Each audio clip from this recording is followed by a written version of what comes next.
शिरूर तालुक्यातील शेतकऱ्यांचा कल्पवृक्ष समजला जाणारा घोडगंगा साखर कारखाना गेल्या अनेक दिवसांपासून बंद आहे।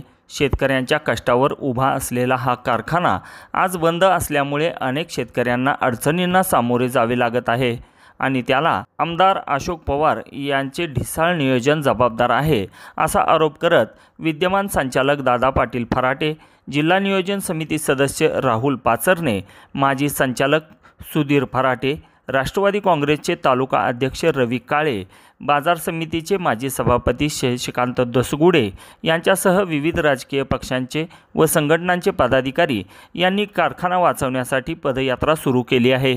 या दरम्यान कारखाना कार्यक्षेत्रातील प्रत्येक गावात जाऊन सभासद शेतकऱ्यांच्या भेटी ते घेत आहेत आणि शेतकऱ्यांच्या हक्काचा कारखाना वाचवण्यासाठी सभासदांमध्ये जागृती करत आहेत।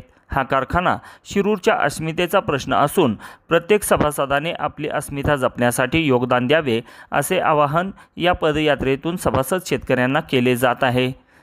शिवशाही न्यूज प्रतिनिधी फैजल पठाण, शिरूर।